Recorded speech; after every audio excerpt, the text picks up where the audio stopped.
Hey, real quick, just a program note. Is that what we call this? Anyway, this show I had a problem with the recording of the show, and so this is an MP3 backup file that Squadcast makes. I don't really, if you're curious about this, you can email me and I'll tell you how this went wrong. But what we're playing here from is like kind of the bad phone call version of a podcast. So I thought the conversation we had was worth listening to instead of going to Scott and Rick and saying, could we re-record this? It loses the spontaneity. It's kind of like we rehashing what we already talked about. So, and we're not going to talk about electric cars, I promise. So, anyway, just you might need to modulate your volume a little bit as we go through the show here, but listen and enjoy and let me know what you think. radio@gardenfork.tv. All right, here we go.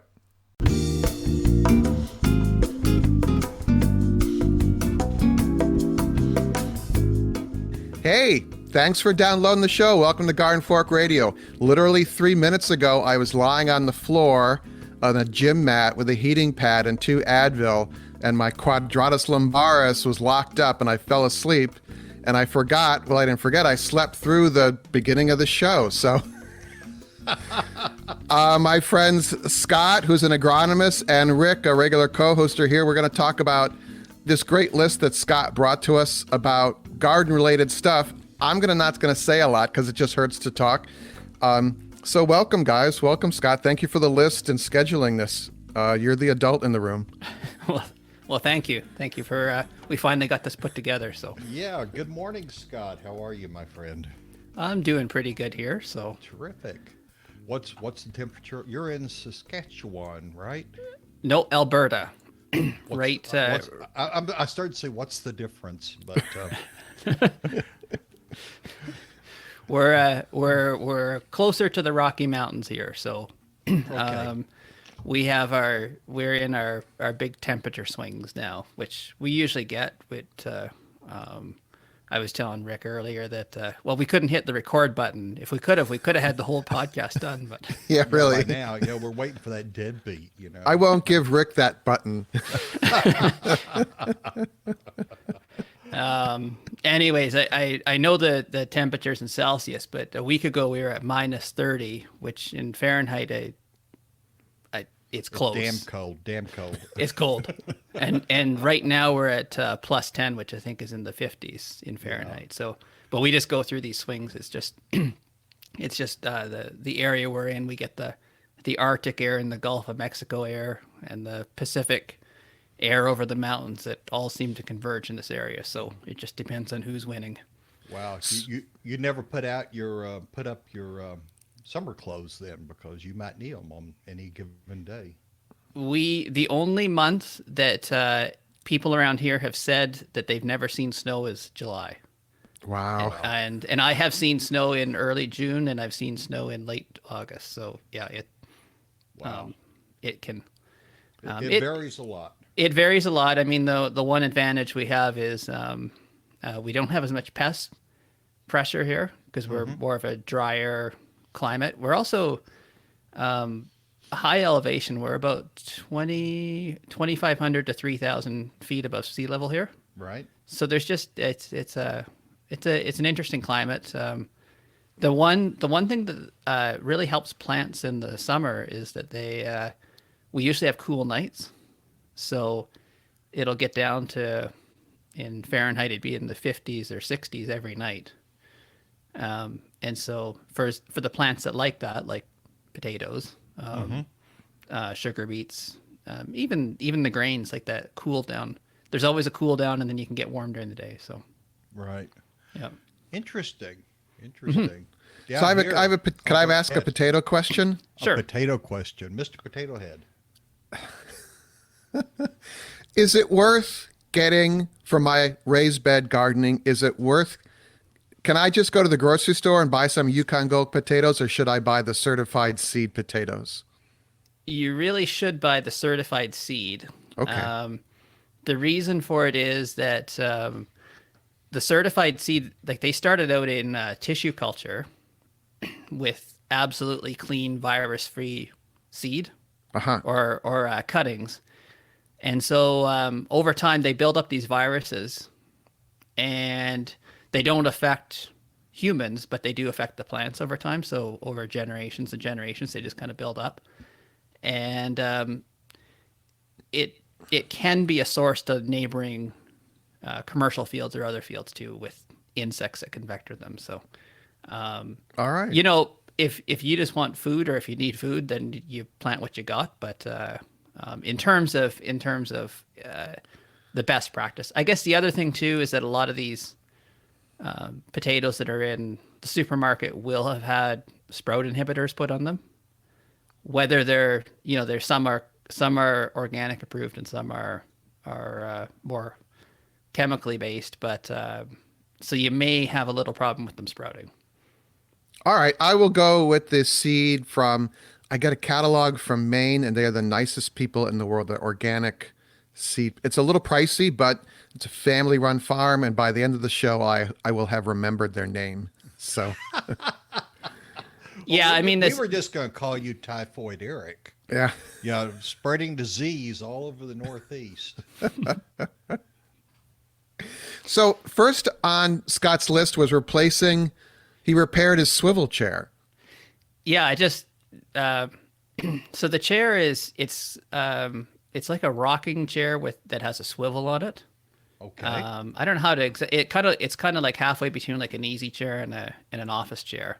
But I really like it. Like I don't really like the really soft easy chairs or the big lazy boys. Like I just well, to me my back hurts after a while being in those. They're just too soft. So this has a little bit more support.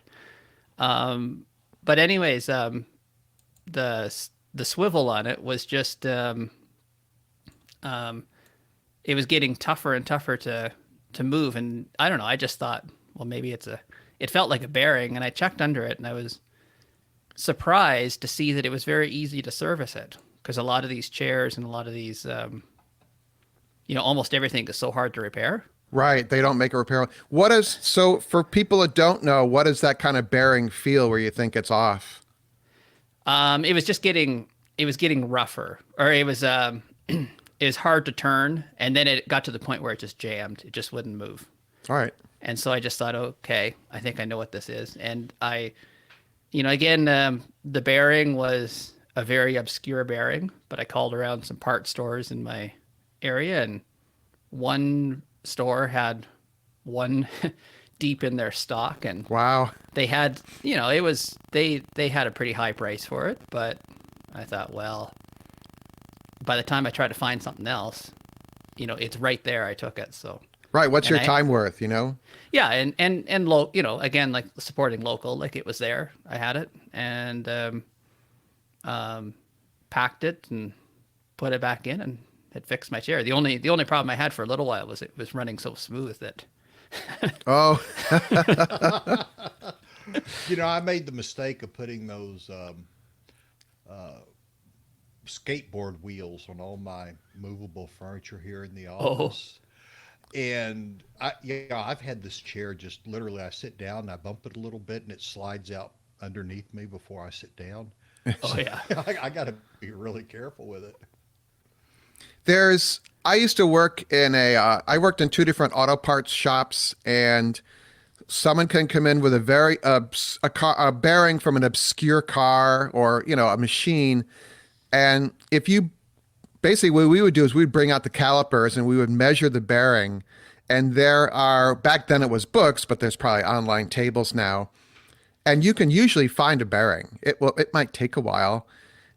And a lot of times, like, you might special order a bearing and some guy doesn't pick it up, some person doesn't pick it up. And that might have what happened with you, Scott, is where they had to order a bearing for someone, like for a tractor or something.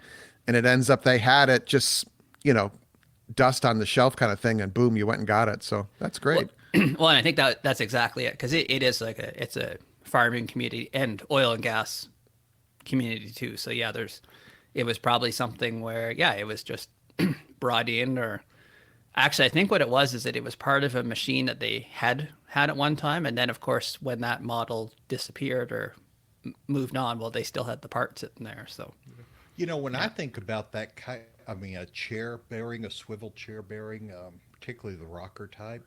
I think of two plates with some ball bearings and a race kind of trapped underneath it.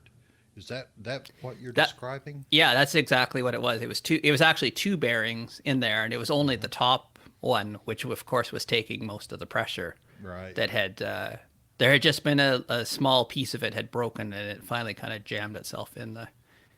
So, but yeah, it was, surprisingly easy, but Okay. and Well, satisfying. And you know those kind of that chairs are not cheap. No, and that's the thing too. It's still a good chair. So that's the thing about a lot of projects. Uh, if you think about them beforehand and do a little research, a lot of projects are not that hard once you get started. If you don't panic. On the other hand, I have a garage full of projects that I've abandoned. So yeah, this could have turned into that, but once I got the chair torn apart, but it wasn't working the way it was either I was going to have to get a new chair or fix it. So right. yeah.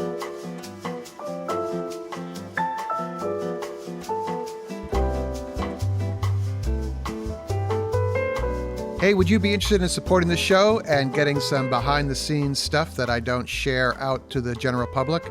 I've talked about Patreon before here. It's a program where it's kind of like the PBS model of a monthly support. So I'm asking for a cup of fancy coffee a month, if you'd like to consider that.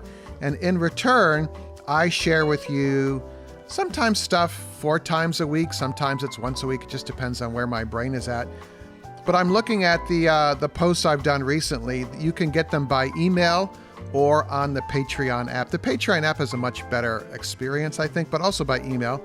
First of all, you get an after show for every podcast. So whoever I'm talking to in the show, we usually want to talk about something else and it doesn't quite fit into what we're talking about. So we do it as the after show for patrons.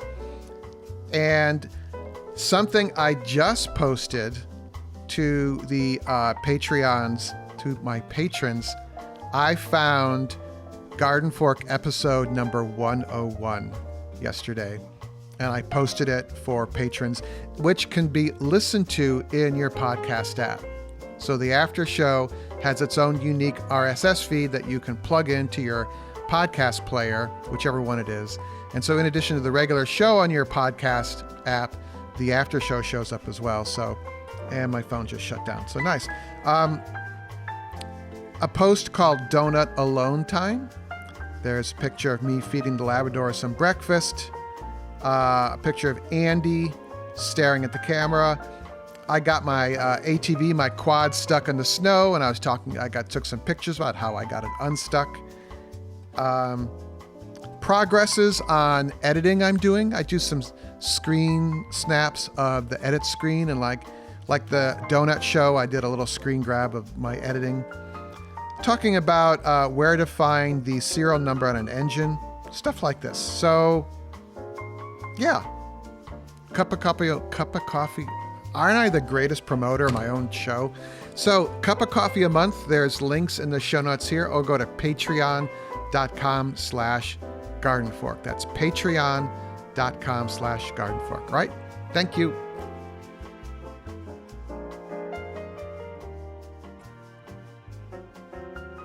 I forgot to mention at the top of the story, I buried the lead. Today is our 46th wedding anniversary. Oh, great. Good for you, man. Yeah, so she who must be obeyed, she thought that she might get time off for good behavior, but it's beginning to look like a life sentence. Dun-dun-dun. You really can't call them dad jokes because they're coming out of Rick, so. Well, I just wanted to, it's a milestone, and so Yeah. Anyway, So what else is new? what do you want to move on to next?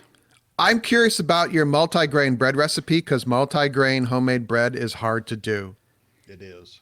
Yeah, so actually that's where I had found this recipe. And I can send you the link to the original one. Yeah. It was on I have it as ourbestbites.com/multigrain bread. Huh. It's pretty No, simple. we Pretty don't simple. we steal other people's ideas. We don't give them credit here. So yeah, you shouldn't do Well, that. You just I came up with this brand new recipe and I wanted to present it to the well, I Very- think that's probably how a lot of recipes happen. But yeah. and basically, I'm using pretty well what they have in it. So why I wanted to bring it up was what was the thing that really changed it. So you use a multigrain cereal mix, and you let it soften for an hour with hot water, which is a big, a big thing that helps it. But like I've watched a lot of your videos on the bread, and the one thing that really made the difference was that what you call the shaggy dough phase, Yes. like just mixing it. You just mix it, and you just until it kind of looks, yeah, basically shaggy. It doesn't really look mixed well, and I just leave it for 20 minutes, sometimes a half an hour, and then I come back and I do, like I had been trying the no knead bread for quite a while, Yep. Right.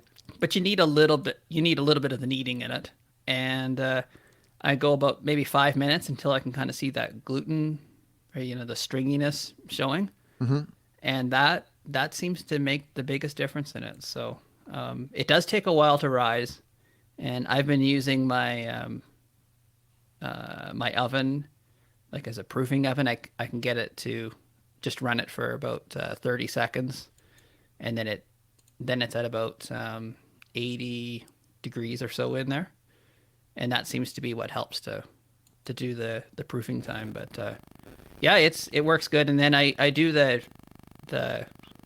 I have a Dutch oven, Right. and I get it. I think, as Eric says, whomping hot. I get it up to. I get it up to. I set the oven for 450 to make sure it really gets hot. So then I use that parchment paper, which is another key thing, and just when I make the loaf, I put the loaf on the parchment paper and let it rise until it gets to the good size, and then when it's ready to go, then it's just into the oven, into the Dutch oven, and then and I put it down to 425 for baking, and what is it? I found 55 minutes seems to work for me, but I guess just depends on experimentation. But Are you using a thermometer to determine what it's done, or just kind of eyeballing it, or? I've got it. Yeah. So what I do is, and actually what's interesting is I don't even take the lid off at any point. I just put it in there for the full time and just pull it out, and it has a really nice crust on it. But I have it set so that it's higher in the oven, so that I think the lid gets a little hotter, and it gives it, I don't know, it comes out really nice. And so what I do is, yeah, when I pull it out of the oven, I do put a thermometer in it to see if it's up to that 200 or so. And as long as the middle's up to that, then yep. Oh, it out. nice. Yeah. And I do the thing, and I also try to resist cutting it right away. So I usually try to really Yeah. let it, because yeah, when you let it fully cool, it makes a huge difference in how the How the crumb is. Yeah. Yeah. So Well, do you use any water to kind of add a vapor inside your oven, or do you? no, I I've guess it wouldn't work inside a Dutch oven, would it? no, because with the Dutch oven, yeah, it's worked. I've just I think what it is that I don't set it on the lower side part of the oven. I have it as high as it'll go and still fit in there. Right. And I think then the bottom doesn't get quite so like just the people would have to experiment, but the bottom doesn't get never gets burnt. And I think what happens is you got the probably if you could check it, probably the top could be 450, or the very top might be a lot hotter than the main part of the oven. So then it seems to work. I think the Dutch oven also has that the lid has those indentations on it that I think help to as the steam condenses, it drops back onto it, and it just seems to work. So Well, yeah. okay, excellent. I found the recipe. It's ourbestbites.com/multigrain. If you just type that in, it goes here. And this is This is a very well done website. It's done by two people. Just looking at it and just looking at their advertisers, this is like people who are really deeply researching their recipes. It's Sarah Wells. Who are these people that have stolen Scott's recipe already? Yeah. Yeah, and I mean, one of the key, I guess, and you'd see it in the recipe too, is that vital wheat gluten is part of the recipe. I'm pretty sure it's in their recipe. What is vital wheat gluten? Right. That's a deep question, Rick. Well, it's what is life? it is I guess it's a refined, or it's some part of like a processing to put more gluten into it. Yeah. And then, because that's, I think, the biggest problem with multigrain or with whole wheat, is that you don't have that gluten strength. So it gives that extra little bit to help it to help form it. So there's more lift. Basically, when the yeast is releasing carbon dioxide, it puffs up and then it doesn't drop back down. Yeah, that's kind of one of the critical ways to make this work. So more scaffolding, basically. Oh, okay. Yeah. So this is not a gluten-free recipe at all. Oh no. Okay. No. I have a friend who works in the food service business, and they'll walk up to a table at the restaurant, and someone will announce that they are gluten-free, and then during the meal they will ask for another basket of bread.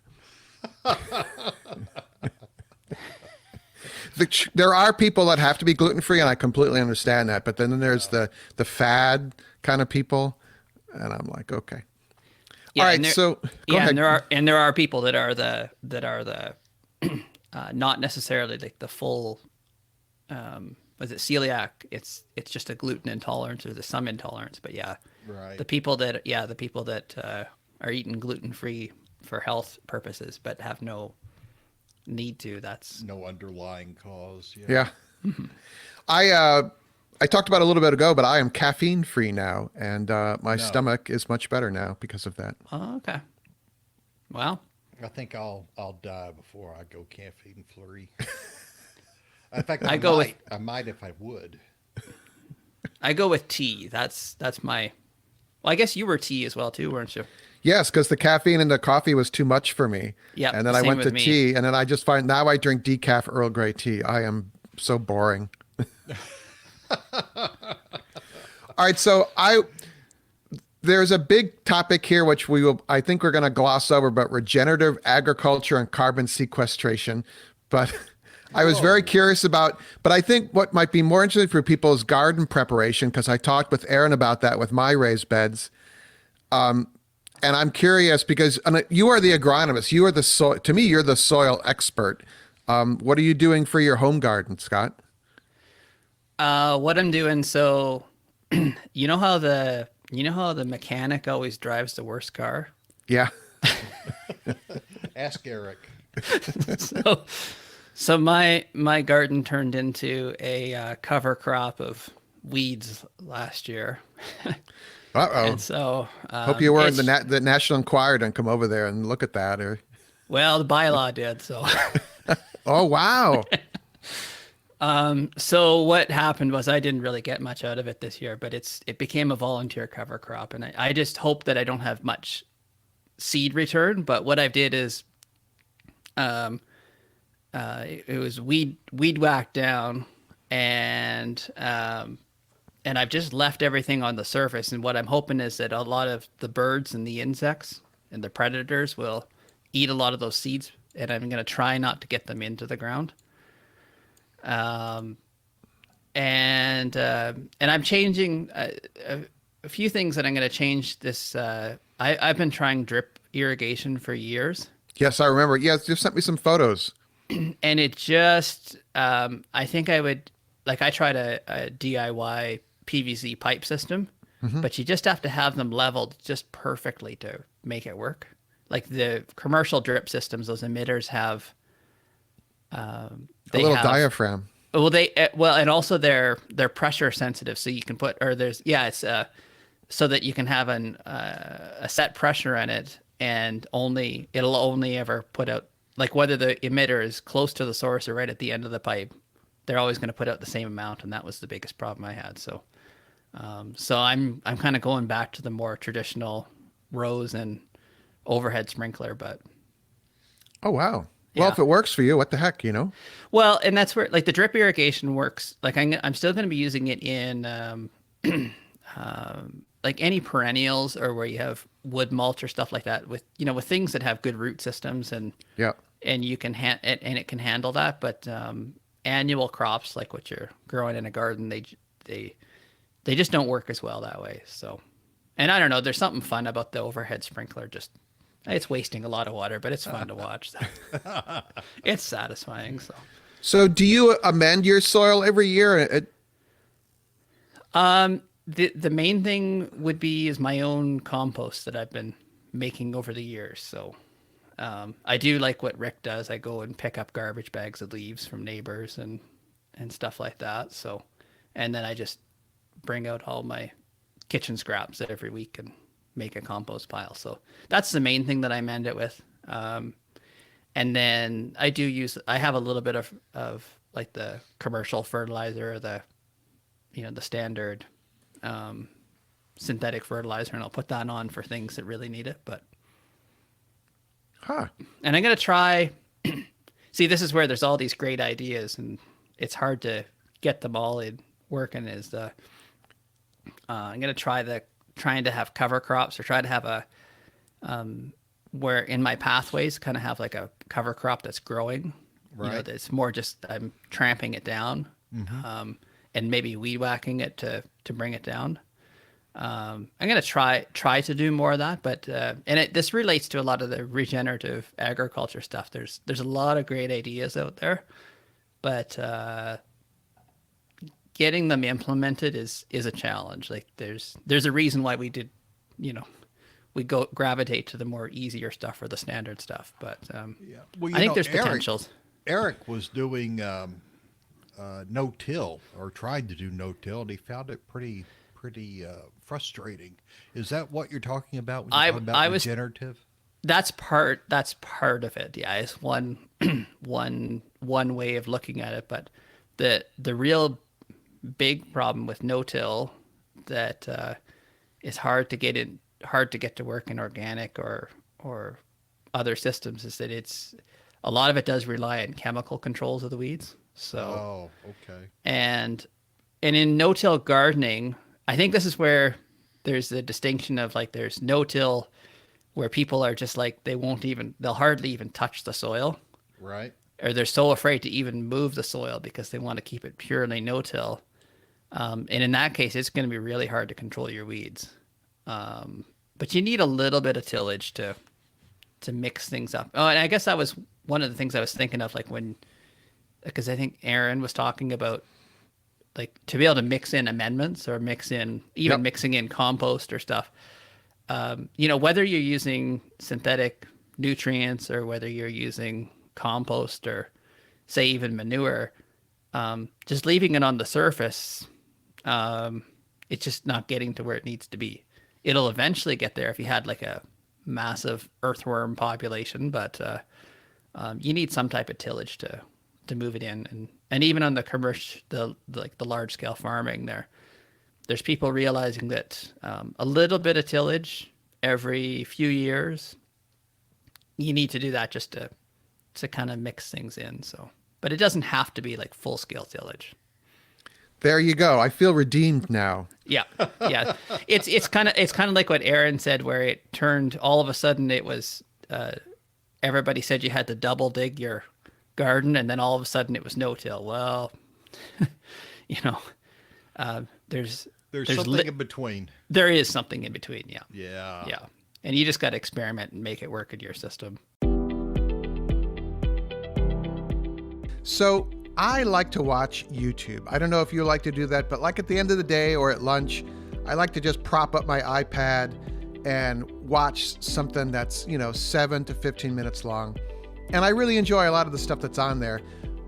The problem is with the YouTube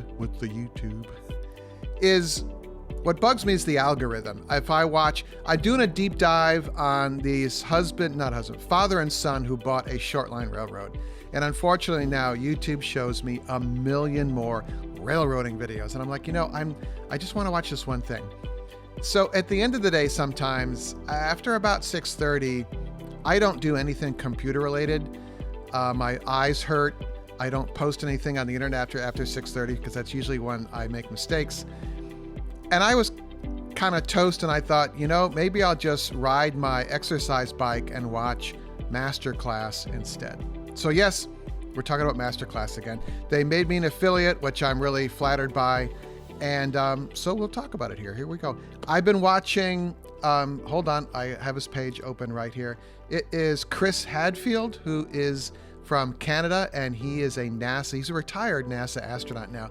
But he has a master class on what it is like to become an astronaut. And I've watched the first 2 lessons, and I'm overwhelmed already at the amount you have to know. It's amazing. And what I really like about it is Chris is literally sitting in a comfortable chair with a nice background. It's got rocket models and stuff in the back and warm light, but it's just him talking. I mean, yeah, there's a couple of graphics, but I really, really enjoy it. And I'm like, okay, so instead of me watching some DIY guy try and maybe be funny with his dogs or something and it's not working, I'm actually learning something here. I'm not watching a reality show on a channel and where they set up these fake shake, or one of those real estate shows. What's that called? House Hunters or whatever. That stuff is rather choreographed, let me just say. This is a person who has gone to space 3 times, former test pilot, now astronaut, wicked smart, but very approachable. And that's the approachable part here is important for me. So if you're interested in Masterclass, it's a bunch of classes by wicked smart people that are great at teaching. And I'm really enjoying the Chris Hadfield one. It is 7.5 hours long. And yeah, it's a little pricey. It's about $15 a month, I think. But it's a learning experience. Anyway, I'll stop talking about it. But we have a link in the show notes here if you're interested in learning about Masterclass. All right, back to the show.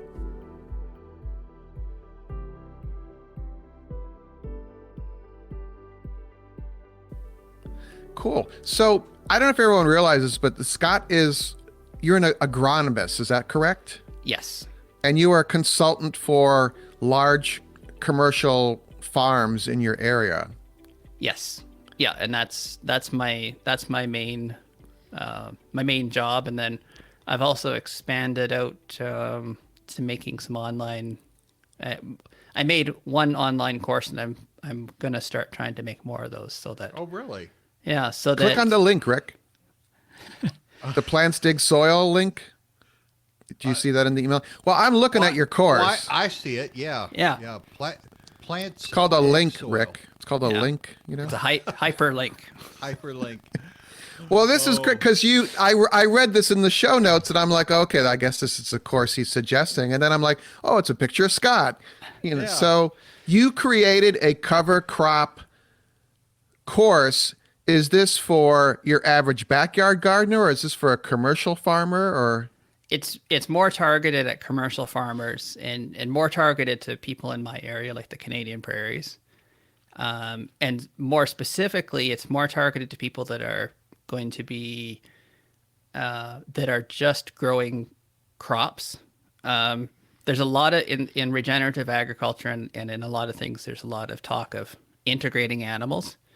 And it definitely, there's a lot of benefits to that, like trying to reintegrate so that we don't have large scale animal farms and large scale crop farms. Right. But again, there was a reason why people specialized. There's a lot of people I've heard it said that there's people are either farmers or ranchers, but they're usually not in between. It's usually people and I'm a plant person. I'm not as much interested in animals. And that's how a lot of farmers are. And animals do mean a lot more work. So, Yes. but if you're passionate about having animals and you love working with them, then it doesn't matter, you'll do it. So, but there has to be a way, because I mean, even like if you think of the average backyard gardener, the most integration of animals you're going to have is chickens. Right. But you don't necessarily want your chickens out in your vegetable patch. Right there. Yeah. Or maybe you have them out there over the winter, but you still got to be careful of what's in their manure or what they're doing out there too. So in terms of food safety, there has to be. That's where I'm targeting it. So I think it's amazing that this is a fantastic example of. I mean, a lot of times we say the internet is horrible, the internet is wonderful, and this is the internet is wonderful. Is like you're an expert in your field, and you're creating a course, and you're going directly to the students that need it. You're not having to go through some giant megacorp that hosts the thing. I love this. It's $159 Canadian, and looking at it, it's very professional. I've taken some online classes. You've got a bunch of 5-star reviews, and $160 Canadian for a commercial farmer for that amount of knowledge is a drop in the bucket, Well, and that was kind of the point, is that it was either because I have my own podcast where I put out some information or put out my thoughts on regenerative stuff, which is free. And then either they had to do that or, get into consulting, which is going to be a lot more expensive. So then this was kind of that middle ground idea, so that, and a lot of farmers and a lot of farmers are just, they're do-it-yourself kind of people too. They just want to learn it and they'll just work at it themselves. They don't necessarily want somebody there telling them what to do. So, yeah, and I mean, it's in terms of the software to make it, and the way to go about it. So first of all, I did take a course on how to make courses. So I did learn. I did learn from somebody who's been working in adult education for 20 years, like how to, you're not just dumping out your information. You're not just putting out everything you know. Right. You have a structure in it so that there's definite learning goals and what people are supposed to learn and what they can do. And so I did that, and then in terms of like the upload and the making it all work, it's the software is so easy to make now, or so easy to do it. So did you find that's the problem? Actually, so many people are making podcasts because it's so easy, but they're not good podcasts. that is one of the things, is that like in terms of an online course, like almost anybody can make one, but it doesn't mean that they're all good. So I would just get overwhelmed by having to put all my thoughts in one place. I mean, did you find it a breeze, or was it? It was. See, what it was is that over the last year, say like this, like the previous winter, I had got asked to do a lot of online presentations for events and stuff that probably normally I'd never do, because the travel and the expense and everything, they wouldn't be able to bring me in. So I just could put together things. And then, so I was kind of realizing that, if I could get it all put together in one spot and kind of create some new, fill in the blanks, I could probably get something together. So that's what I did. See, that's the difference between you and Scott, Eric. Scott actually knows what he's talking about. People want to hear what he has to say. I just tell people I know a little bit about a lot of subjects. I tell people that between Eric and I, we know everything. It's just we're never together at the same time. Well, I think that's great. I think that's fantastic that you did that, and the skeleton, I don't know, the structure is there. The back end, the mainframe. I don't know what we were going to call it, but the structure is there to do that. And then, I guess you're working through Thinkific. Is that the? And they take a cut, I guess. But yeah, it's the bulk of it's going to you. That's fantastic. Actually, it's interesting how they work. Is that you can start for free, and even host it for free, and but of course they have a very, very basic, limited amount of stuff you can do.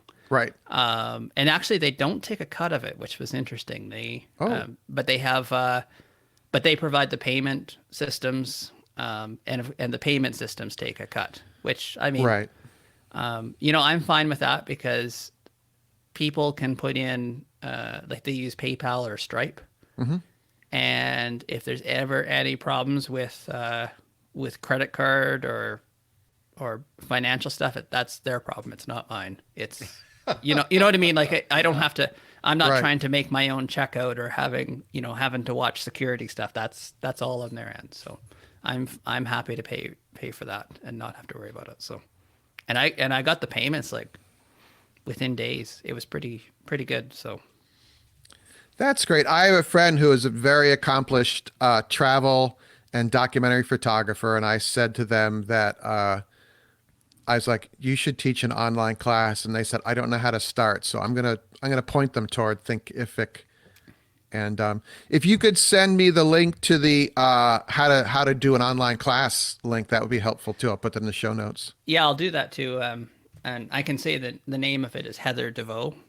Okay. And she's another Canadian out of the East Coast, and she's been doing this, as she said, for 20 years. She's been doing all this type of stuff. So like she's, of course she started out before the internet was a big thing, and then she's been able to move into that. So she knows how to kind of structure how you go about it. So yeah, I'll send that too. Wow. All right. So I think our friends, our listeners have gotten to their destination. Scott and Rick are going to stick around for the after show where we're going to talk about how Scott met my favorite astronaut, Chris Hadfield, who's a Canadian, who I'm watching on Masterclass right now. It's really amazing. Well, I know I've talked about Masterclass, but I'm learning about space I think it's called quantum mechanics. We're going to talk about that in the after show. But Scott, where can people find you if they want to learn more about you? The easiest way is just plantsdigsoil.com, or if you just search Plants Dig Soil, I'm on that's where like my podcast and newsletter and social media and even the course link is like, it's all in that spot. So fantastic. I love podcasts. I just signed up for your podcast, put you in my podcast app. I use Overcast FM, and found you there, put you in, and I'm excited to start listening. I love good podcasts. Oh, and the potato company I order from is Wood Prairie Family Farm. Never heard of it. That's woodprairie.com. They're really nice people. They have beautiful designs on their bags of seed and everything. woodprairie.com. So we're going to stick around. Thank you, everyone. Any thoughts? It's radio@gardenfork.tv. I always like to hear from you guys. Thanks a lot, and be safe. See ya. Talk to you later, my friend. Bye-bye. Yeah, bye-bye. Garden Fork Radio is produced by Garden Fork Media, LLC in Brooklyn, New York. Our producer is Sean O'Neill. If you need an amazing podcast producer, visit Sean's site, SeanInBrooklyn.com. That's Sean, SEAN, in Brooklyn.com. Our executive producer is Jimmy Goose. For more information about Jimmy and the custom hollow books he makes, visit hollowbooks.com. The music in the show is licensed from audioblocks.com and uniquetracks.com.